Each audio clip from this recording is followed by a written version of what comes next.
Atacama वाळवंट कोणत्या खंडात आहे? या वाळवंटाविषयी तुम्ही कधी ऐकलं असेल, बघितलं असेल तर आटाकामा हे वाळवंट चिली या देशामध्ये येतं. आणि चिली कुठं आहे? तर दक्षिण अमेरिका खंडात.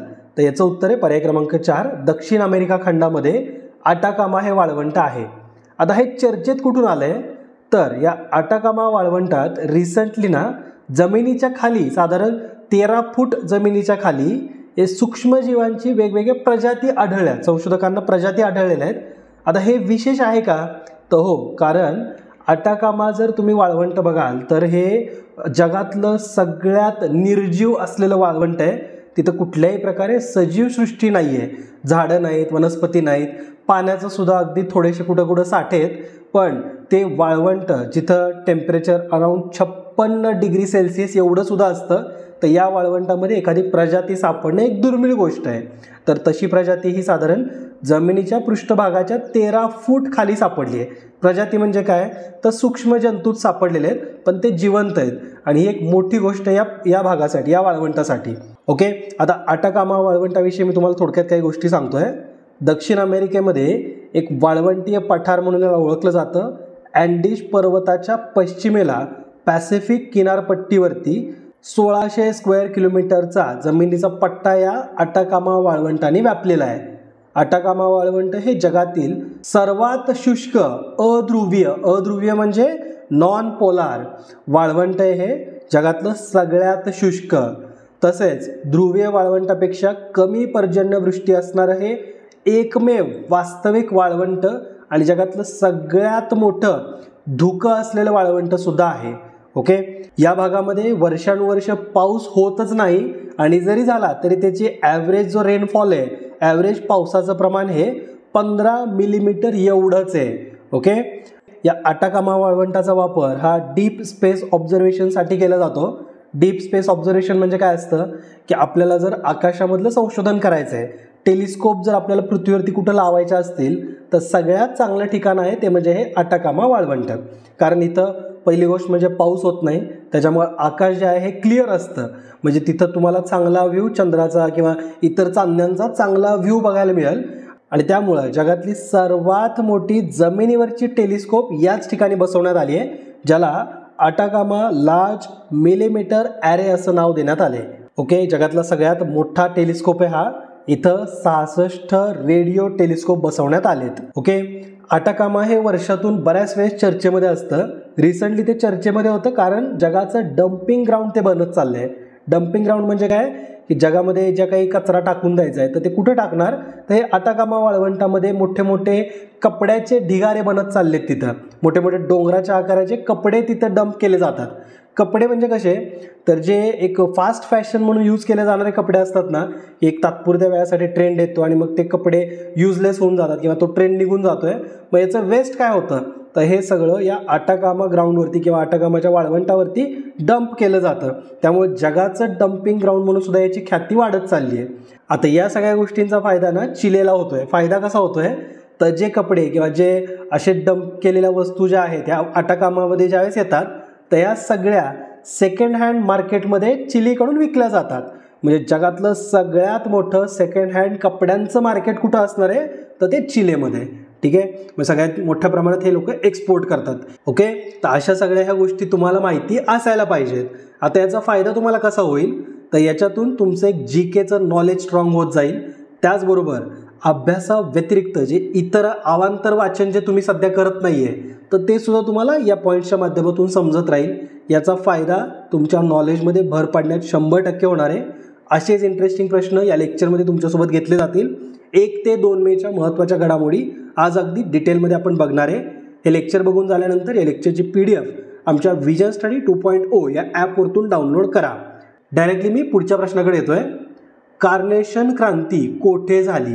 आता कार्नेशन क्रांती ही पोर्तुगालमध्ये सुरू झाली होती. या क्रांतीला नुकतेच 50 वर्ष पूर्ण झालेत. मी तुम्हाला यापूर्वी पण सांगितलं होतं की ज्या ऐतिहासिक गोष्टी होऊन गेल्या, ज्याला 50 वर्ष, 75, 100, 150 असे वर्ष पूर्ण होत आहेत ना, त्या गोष्टींकडे आयोगाचं जास्त लक्ष असतं, क्वेश्चन येतात. तर कार्नेशन क्रांती कुठं घडलेली, तर पोर्तुगालमध्ये, आणि याला आता 50 वर्ष पूर्ण झालेत.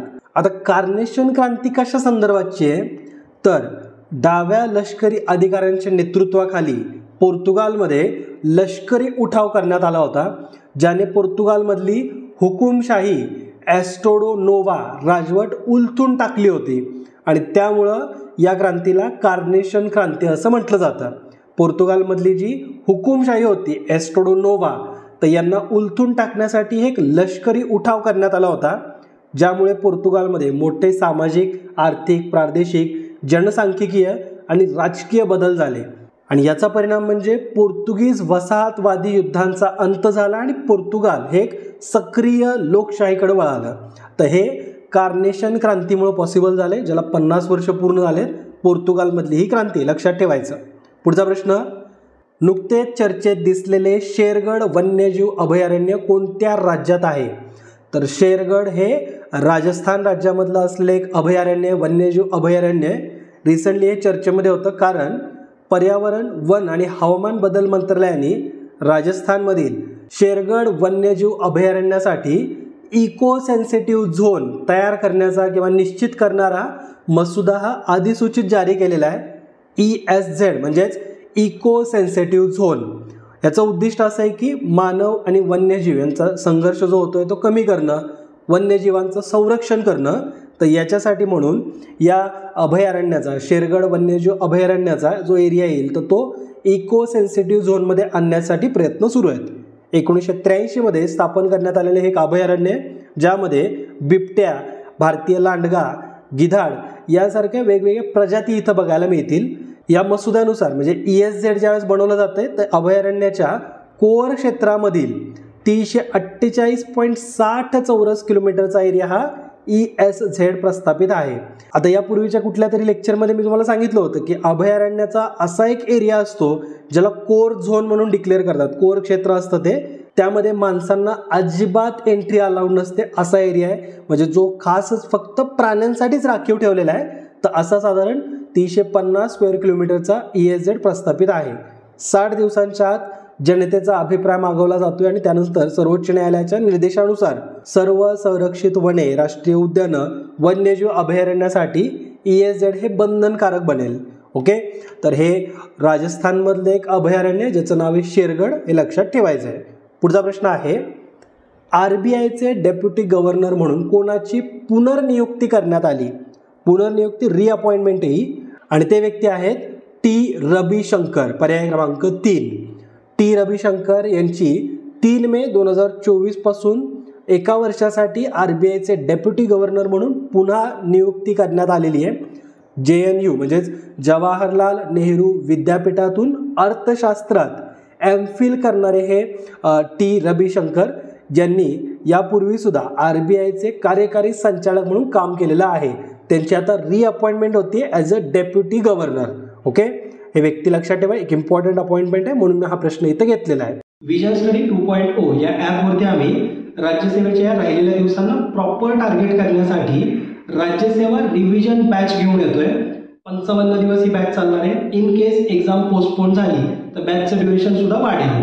एक्झामच्या दिवशीपर्यंत तुम्ही बॅच बघू शकता, अशा प्रकारची ती सोय असणार आहे, ज्यामध्ये तुम्ही प्रत्येक सब्जेक्टमधल्या प्रत्येक मुद्द्यावरती क्वेश्चन आन्सर पद्धतीमध्ये रिव्हिजन करणार. क्वेश्चन आन्सर पद्धतीने आता इथून पुढे तुम्ही सुद्धा सेल्फ स्टडी करताना तयारी करायची, तशीच तयारी या बॅचमध्ये सुद्धा असणार आहे. 9 तारखेला सकाळी 9 वाजल्यापासून ॲडमिशन स्टार्ट होत आहे. 10 तारखेपर्यंत तुम्ही प्रवेश घ्यायचा आहे. 10 तारखेला आहे अक्षय तृतीया. तर या 2 दिवसांसाठी या बॅचची फी असणार आहे 999 रुपये. 11 तारखेपासून या बॅचची फी असणार आहे 1999. बॅचच्या अंतर्गत तुम्हाला एक वेळापत्रक दिलं जाईल. रोज कोणता सब्जेक्ट मधला कुठला मुद्दा लेक्चर थ्रू बघायचा आहे ते दिलं जाईल. त्याच्यामुळे तिथे प्रॉपर टाइम मॅनेजमेंट करून ते लेक्चर्स दिले जातील. तर जर तुम्हाला 999 रुपये अफोर्ड होत असतील तर लगेच जाऊन विजन स्टडी 2.0 ॲपवरती जाऊन बॅचमध्ये प्रवेश घेऊ शकता. पुढचा प्रश्न आहे, संयुक्त राष्ट्र सुरक्षा परिषदेचं मुख्यालय कुठं आहे? संयुक्त राष्ट्र सुरक्षा परिषद म्हणजे काय? United nations security council. याचं हेड ऑफिस हे न्यूयॉर्कमध्ये आहे, अमेरिकेमध्ये. 1945 मध्ये संयुक्त राष्ट्राच्या गॅझेटनुसार शासनपत्राद्वारे सुरक्षा परिषद ही स्थापन करण्यात आली. संयुक्त राष्ट्राचे 6 मुख्य ऑर्गन मानले जातात, प्रमुख अंग आहेत, आणि त्यापैकी युनायटेड नेशन्स सिक्युरिटी काउन्सिल, संयुक्त राष्ट्र सुरक्षा परिषद ही एक आहे. इतर 5 कोणते कोणते आहेत? तर महासभा, विश्वस्त समिती, आर्थिक व सामाजिक परिषद, आंतरराष्ट्रीय न्यायालय आणि सचिवालय. तर असे 5 वेगवेगळे अंग आहेत आणि 6वं म्हणजे संयुक्त राष्ट्र सुरक्षा परिषद. आंतरराष्ट्रीय शांतता आणि सुरक्षा राखण्यासाठी काम करणं हे या संयुक्त राष्ट्र सुरक्षा परिषदेचं प्राथमिक काम आहे, प्राथमिक जबाबदारी आहे. परिषदेमध्ये एकूण 15 सदस्य असतात. त्यापैकी 5 जे आहेत हे स्थायी किंवा परमनंट सदस्य असतात आणि 10 जे सदस्य आहेत या 15 पैकी ते अस्थायी किंवा एक नॉन परमनंट सदस्य असतात. यांची निवड ही दर 2 वर्षांसाठी केली जाते. पण जे 5 स्थायी सदस्य आहेत हे युनायटेड नेशन सिक्युरिटी काउन्सिल स्थापन केल्यापासूनचे 5 प्रमुख किंवा 5 स्थायी सदस्य देश आहेत. ते 5 स्थायी सदस्य देश कोणते आहेत? अमेरिका, रशियन फेडरेशन किंवा रशिया, फ्रान्स, चीन आणि युनायटेड किंगडम. तर हे 5 स्थायी सदस्य देश आहेत. भारत, जर्मनी, त्याचबरोबर जपान हे इतर असे देश आहेत ज्यांना G4 देश म्हटलं जातं. त्यामध्ये ब्राझील, जर्मनी, जपान आणि भारत या 4 देशांचा समावेश होतो. हे 4ही देश सुरक्षा परिषदेमध्ये एक कायमस्वरूपी सदस्यत्व मिळवण्यासाठी इच्छुक देशांमध्ये येतात. या 4 देशांनी म्हणजे भारत, जपान, जर्मनी आणि ब्राझील या 4 देशांनी G4 म्हणून एक स्वतःचं संघटन सुद्धा निर्माण केलेलं आहे. ठीक आहे. आता परमनंट सदस्य का व्हायचं आहे? तर ज्यावेळेस परमनंट सदस्य बनतात तर त्यांना काही स्पेशल पॉवर मिळत आहेत. त्या कशा? तर सुरक्षा परिषदेच्या प्रत्येक सदस्याला एक मत असतं, पण कायमस्वरूपी सदस्यांच्या समवर्ती मतासह 9 सदस्यांच्या होकारार्थी मताने सुरक्षा परिषदेमध्ये निर्णय घेतले जातात. 5 स्थायी सदस्यांपैकी एकाचं जर मत नाही असं आहे, म्हणजे एखादा ठराव मांडण्यात आल्यावरती ज्यावेळेस तुम्ही या ठरावाच्या बाजूने मत द्याल का विरोधात मत द्याल असं ज्यावेळेस प्रश्न येतोय, तर 5 स्थायी सदस्यांपैकी एकाने जरी नाही म्हटलं किंवा निगेटिव्ह मत दिलं, त्याला व्हीटो पॉवर म्हटलं जातं, तर तो ठराव पास होत नाही. एकूण सदस्य किती असतात? 15. 10 सदस्य नॉन परमनंट आहेत, 2-2 वर्षांसाठी असतात. 5 स्थायी आहेत. मग या 15 पैकी समजा इन केस ते 10 जे नॉन स्थायी आहेत किंवा नॉन परमनंट आहेत त्यांनी सगळ्यांनी होकार दिला आहे. या 5 जे परमनंट आहेत त्याच्यापैकी 4 जणांनी पण होकार दिला आहे आणि एकच जरी म्हणला की नाही हा ठराव पास करायचा नाही, तर तो ठराव पास होणार नाही. ओके. आता हा मुद्दा रिसेंटली चर्चेमध्ये कुठून आला आहे? तर तुम्हाला माहिती असेल की रशियाने एका गोष्टीला नकार दर्शवला आहे. एक ठराव मांडण्यात आला होता. त्या ठरावामध्ये असं होतं की ज्या देशांकडे न्यूक्लिअर वेपन आहेत त्या देशांनी अवकाशामध्ये न्यूक्लिअर वेपन हे डिप्लॉय करायचे नाहीत, अवकाशामध्ये तिथं त्यांना ठेवायचं नाही असा ठराव मांडण्यात आला होता.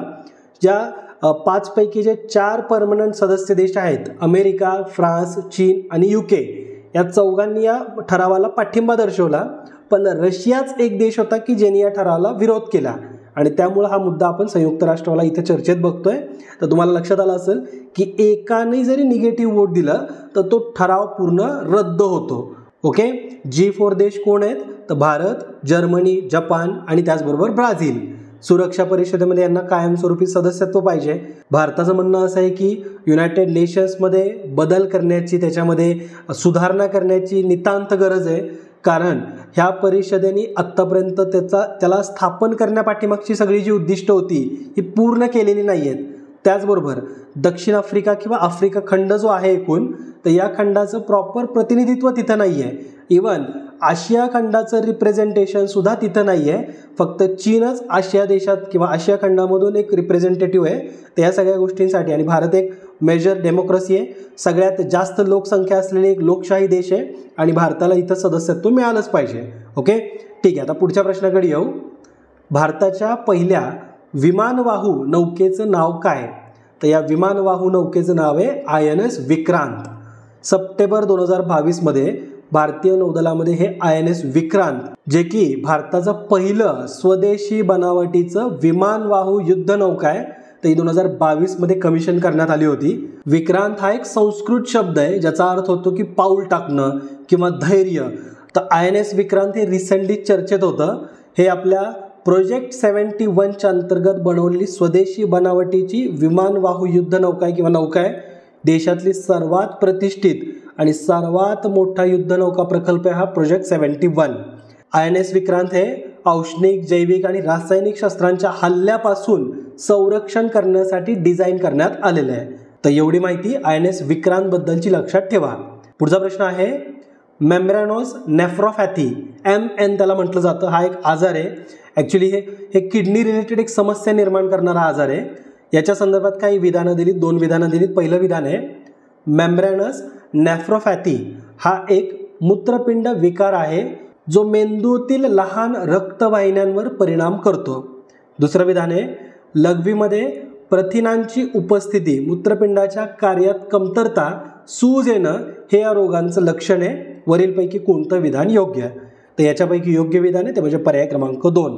लघवीमधून प्रथिनं किंवा प्रोटीन्स हे बाहेर फेकले जातात, मूत्रपिंडाच्या कार्यामध्ये कमतरता निर्माण होते, अंगाला सूज येणं, तर ही या रोगाची लक्षणं आहेत. आता याचे पहिलं विधान आहे ना, मेम्ब्रेनस नेफ्रोपॅथी हे एक मूत्रपिंड विकार आहे, हे इथपर्यंत योग्य आहे. पण जो मेंदूतील लहान रक्तवाहिन्यांवर परिणाम करतो हे विधान इथं चुकीचं आहे. त्याच्यामुळे अविधान किंवा पहिलं विधान चुकीचं आहे, फक्त दुसरं विधान इथं करेक्ट आहे. आता हा रोग किंवा आजार चर्चेमध्ये कुठून आला आहे? तर रिसेंटलीच केरळमधील संशोधकांनी काही प्रकरणांचा अभ्यास केला, या आजाराचा अभ्यास केला आणि त्याला लक्षात आलं की बाबा ज्या फेअरनेस क्रीम असतात तर त्यांचा वापर केल्याने नेफ्रोटिक सिंड्रोम हा होतोय किंवा त्याच्याशी हा फेअरनेस क्रीम कुठंतरी रिलेट करतोय, तर असं त्यांच्या संशोधनामध्ये लक्षात आलं आहे. त्यांची सॅम्पल साईज वगैरे कमी आहे, पण एक गोष्ट लक्षात आली की फेअरनेस क्रीमचा वापर जर केला असेल तर त्या व्यक्तींमध्ये नेफ्रोटिक सिंड्रोम्स किंवा हा अशा प्रकारचा मेम्ब्रेनस नेफ्रोपॅथी हा आजार होतो. आता या आजारामध्ये नेमकं काय होतं माहिती का?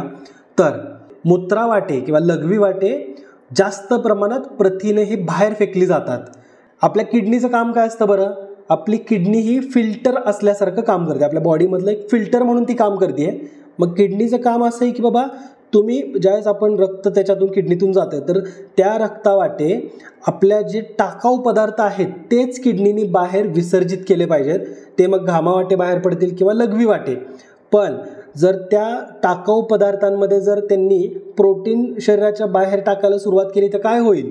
बॉडीमध्ये प्रोटीन्सची कमतरता निर्माण होईल, थकवा लवकर येणं, अंगाला सूज येणं अशा आणि त्या व्यतिरिक्त इतरही घातक परिणाम हे प्रोटीन बाहेर फेकल्यामुळे होऊ शकतात. त्यामुळे हा जो आजार आहे हा रिसेंटली या फेअरनेस क्रीममुळे चर्चेत आलेला आहे, त्याच्या वापराच्या चर्चेत आलेला आहे. त्यामुळे तुम्हाला याच्याविषयीची माहिती असायला पाहिजे.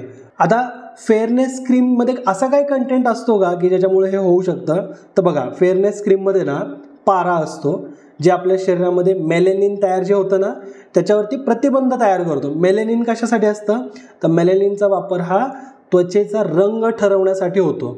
मग जर शरीरामध्ये मेलेनिन तयारच नाही झालं तर त्वचेचा रंग हा फिक्कट होत जाईल, मग त्यालाच आपण फेअर झाला असं म्हणतोय.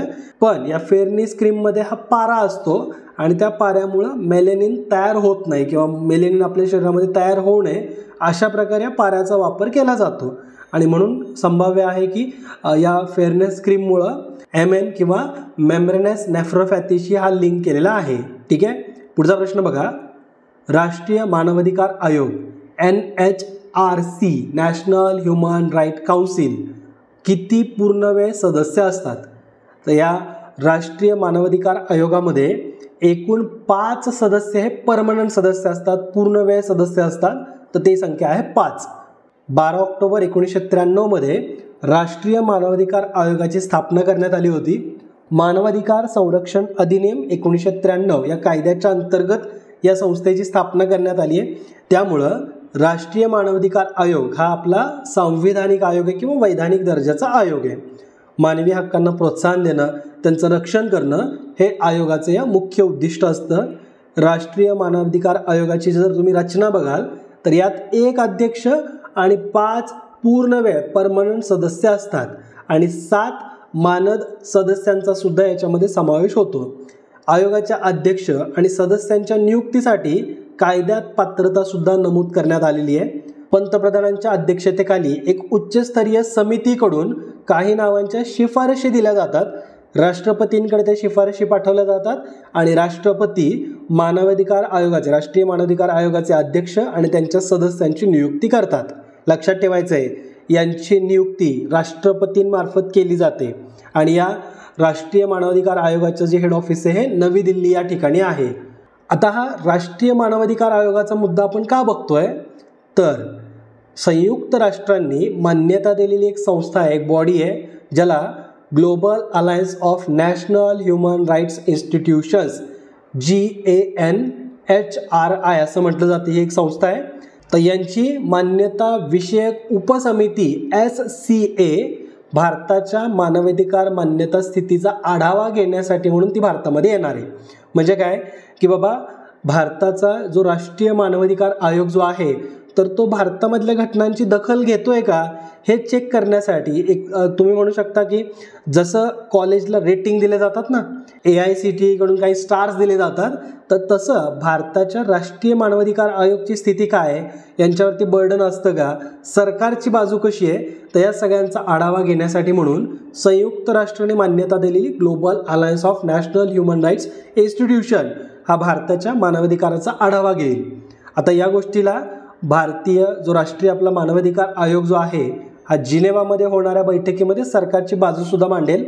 पण NHRCची रचना, प्रक्रिया, मानवी हक्कांच्या तपासात पोलिसांची उपस्थिती, लिंग आणि अल्पसंख्याक प्रतिनिधित्वाचा अभाव, तर या कारणामुळं ऑलरेडी आपल्या NHRCचं म्हणजेच राष्ट्रीय मानवाधिकार आयोगाचं रेटिंग 2023मध्ये जागतिक स्तरावरती स्थगित करण्यात आलं होतं.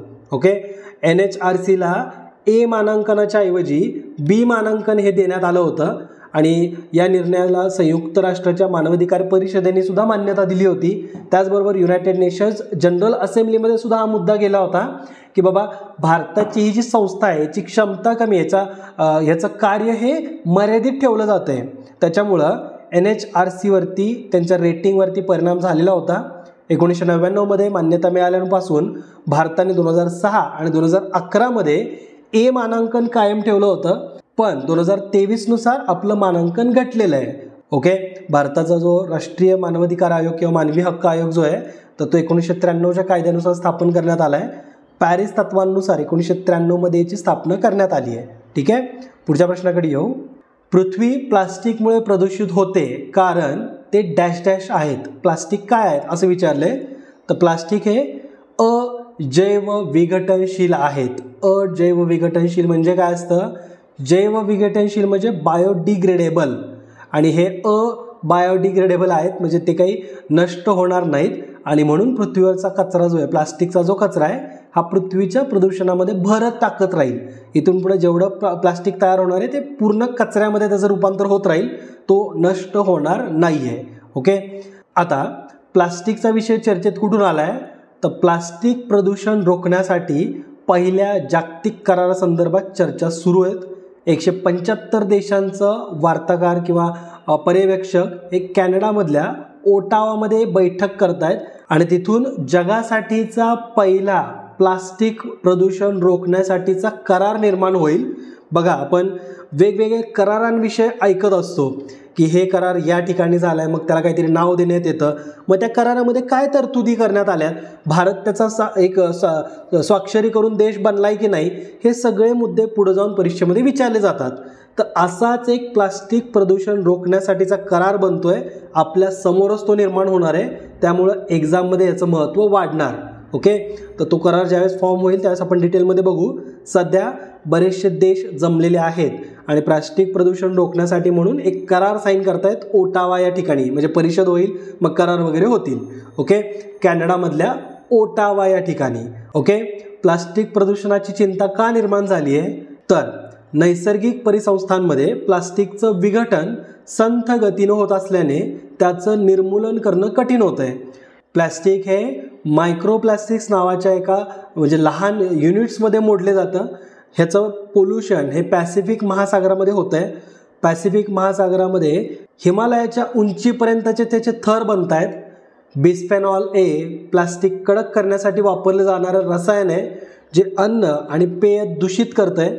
यकृताचं कार्य, गर्भवती महिलांच्या गर्भाचा विकास, पुनरुत्पादन प्रणाली म्हणजे रिप्रोडक्टिव्ह सिस्टीम आपली, आणि त्याचबरोबर मेंदूच्या कार्यात बदल घडवून येणारे हे घटक आहेत.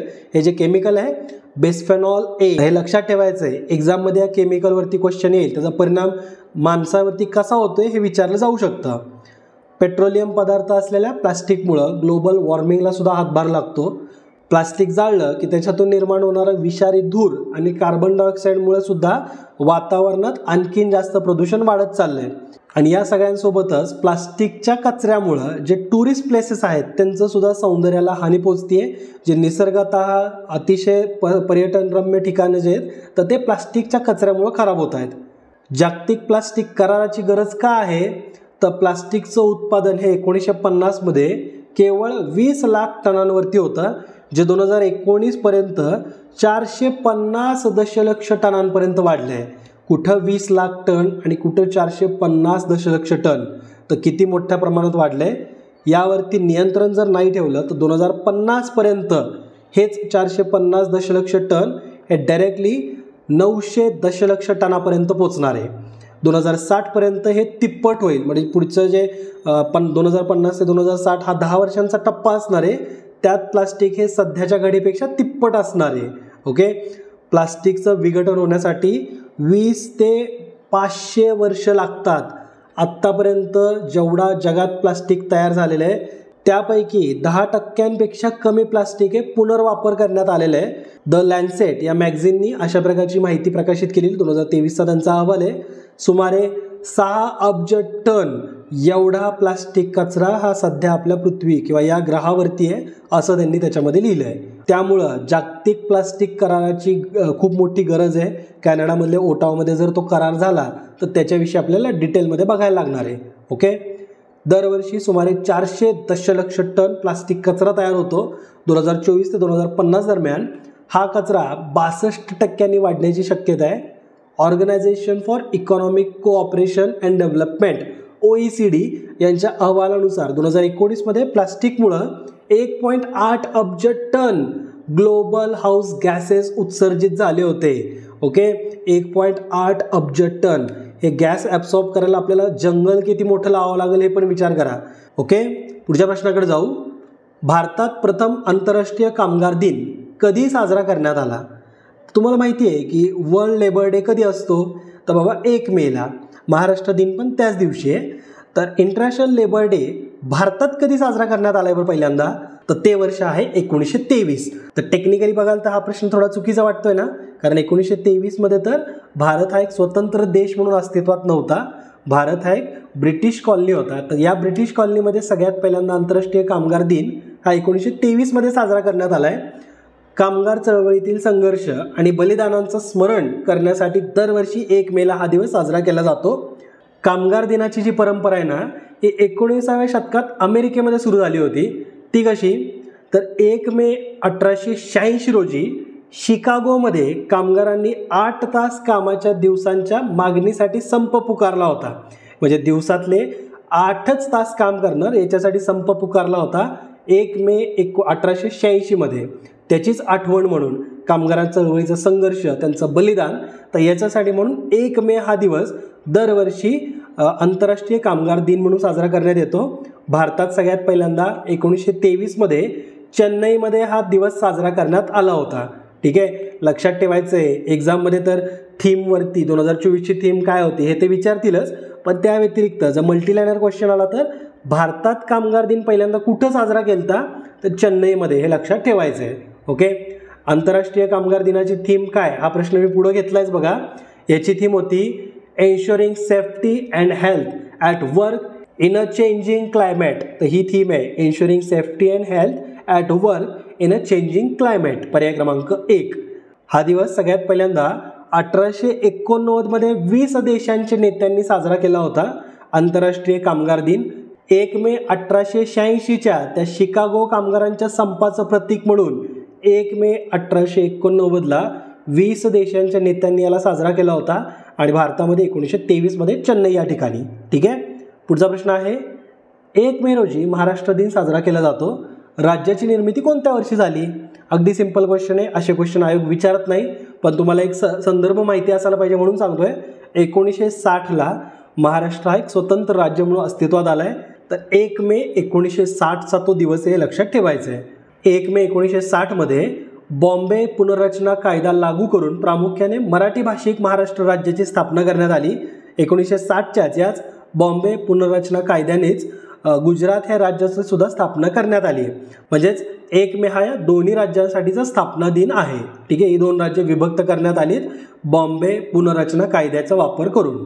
ठीक आहे, आता भाषेनुसार पहिलं राज्य भारतातलं कोणतं अस्तित्वात आलं आहे, तर ते तुम्ही मला कमेंट करून कळवा. कारण त्या राज्याच्या स्थापनेनंतरच राज्य पुनर्रचना कायदा 1956चा आला. भाषांच्या आधारावरती भारतातील राज्यांच्या सीमा ठरू लागल्या. याच कायद्याच्या अंतर्गत महाराष्ट्राची सुद्धा निर्मिती करण्यात आली आहे. त्यावेळेसच्या मुंबई राज्यामध्ये गुजराती, कोकणी, मराठी, कच्ची अशा वेगवेगळ्या भाषा बोलल्या जात होत्या. पण जे मुख्य किंवा मेजॉरिटी जे होते मराठी भाषिक आणि गुजराती भाषिक, तर अशांचे 2 राज्य फॉर्म झालेत.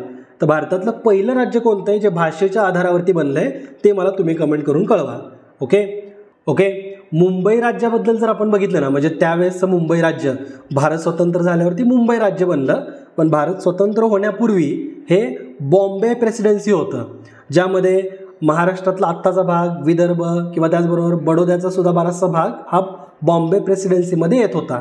स्वातंत्र्यानंतर विदर्भ, सध्याचा महाराष्ट्र, बडोद्यासारखे इतर संस्थानांचा सुद्धा समावेश मुंबई राज्याची निर्मिती करण्यामध्ये करण्यात आला आहे. ठीक आहे.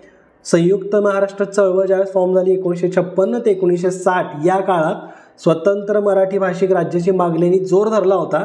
आणि याच आधारावरती किंवा या जो राज्य पुनर्रचना कायदा जो आहे, ज्याच्यानुसार मग पुढं भाषेनुसार राज्यांची रचना करण्यात आली, त्यामध्ये महाराष्ट्र हे स्वतंत्र राज्य बनलं. ओके. तर महाराष्ट्र राज्य निर्मितीचा इतिहास 11वीच्या स्टेट बोर्डमध्ये खूप छानपणे शिकवलेला आहे.